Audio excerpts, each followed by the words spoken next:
ஸ்ரீமத் பிரம்மாண்ட புராணம் 16ஆம் அத்தியாயம். யாக்ஞவல்க்யர். ஜனக மகாராஜா பெரும் வீரர், பலசாலி ஆவார்.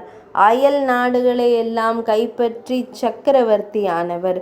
அவருக்கு தனது பெருமைகளை உலகிற்கு தெரியப்படுத்த வேண்டுமென்ற ஒரு நினைவு வந்தது. அதற்காக இதுவரை அவர் யாரும் செய்யாத ஒரு மிகப்பெரிய அஸ்வமேத யாகத்தை செய்ய நினைத்தார்.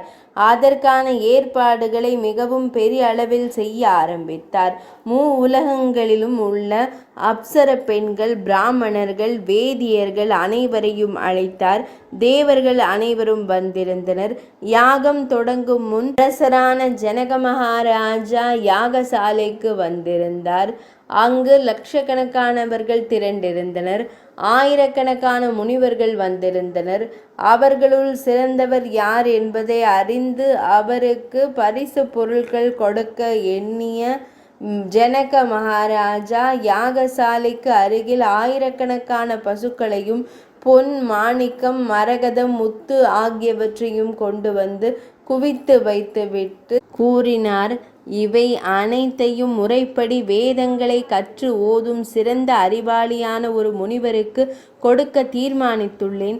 மிகச்சிறந்த வேத சாஸ்திர நிபுணர் யார் என்று இச்சபையில் உள்ளவர்கள் கூறினால் அவருக்கு இதில் குவிக்கப்பட்டுள்ள அத்தனை பொருட்களையும் கொடுப்பேன் என்றார். அவற்றை கேட்ட முனிவர்கள் ஆச்சரியம் கொண்டனர். இவ்வளவு பொருட்களையும் பெற வல்லவர் யார் என்று நினைத்து கதைக்க ஆரம்பித்தனர். ஆனால் யாருக்கும் வேத சாஸ்திரத்தில் சிறந்தவர் யார் என்று கூற இயலவில்லை. அங்கு குழுமியிருந்த பல முனிவர்கள் வேத சாஸ்திரங்களில் நிபுணத்துவம் பெற்றிருந்தனர். அதனால் யாரை கூறுவது என்று புரியாமல் திகைத்தனர். சில நிமிடங்கள் சபையில் சலசலப்பு ஏற்பட்டது. யாக்ஞவல்க்யர் என்ற வேத சாஸ்திர வல்லுனர் எழுந்தார். அவர் யாரை கூறப் போகிறார் என பலரும் ஆவலோடு அவரது முகத்தை பார்த்தனர். அவர் கூறினார், அது சரியாக இருக்கும் என்று ஜனக மன்னர் நம்பினார். அதனால் அவர் எழுந்து, உலகங்களிலும் நான் தான் வேத சாஸ்திரத்தில் நிபுணன். என்னை வெல்ல யாராலும் முடியாது. சகல சாஸ்திரங்களையும் கற்ற விற்பன்னன் நான் தான். அதனால் இங்கு வைக்கப்பட்டுள்ள பொருள்கள் எல்லாம் எனக்கே சொந்தமானவை என்றார் மிடுக்குடன். அதை ஏனைய முனிவர்கள் ஏற்கவில்லை. பலரும் பல முனிவர்களின் பெயர்களை குறிப்பிட்டு அவர்தான் சிறந்த வேத சாஸ்திர நிபுணர், அவருக்கு தான் கொடுக்க வேண்டும் என்றனர். சபை குழம்பியது. வாத பிரதிவாதங்கள் எழுந்தன.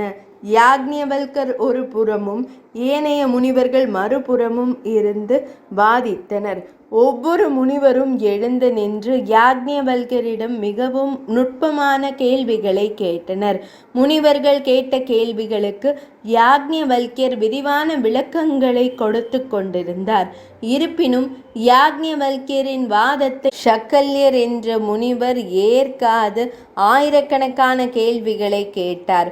அவற்றிற்கெல்லாம் யாக்ஞவல்க்யர் விரிவான பதிலை சரியாக கூறிக்கொண்டிருந்தார். அதே நேரம் யாக்ஞவல்க்யர் கேட்ட கேள்விகளுக்கு ஷக்கல்யரால் சரியான பதிலை கூற இயலவில்லை. அதனால் முனிவர்கள் யாக்ஞவல்க்யரே சிறந்த வேத சாஸ்திர நிபுணர் என்று ஒப்புக்கொண்டனர். வாதத்தில் வென்ற யாக்ஞவல்க்யர் அங்கு குவித்து வைக்கப்பட்டிருந்த பொருட்களை எடுத்து கொண்டு தனது ஆசிரமத்திற்கு சென்றார். அவரது குரு வைசம்பாயனர். ஒரு சமயம் வைசம்பாயனர் ஒரு மிக கடினமான கிரியையை செய்ய விரும்பி அதை செய்ய தொடங்கினார். அப்போது அவர் தனது சீடர்களை தனக்கு உதவியாளர்களாக செயற்படுத்தினார். அப்பொழுது யாக்ஞவல்க்யர் தனது குருவை கண்டு, குருவே, தாங்கள் செய்ய போகும் கிரியைக்கு தங்களில் பல நூறு சீடர்கள் தேவையில்லை. நான் ஒருவனே போதும். என்னென்ன செய்ய வேண்டும் என்று கூறுங்கள் என்றார்.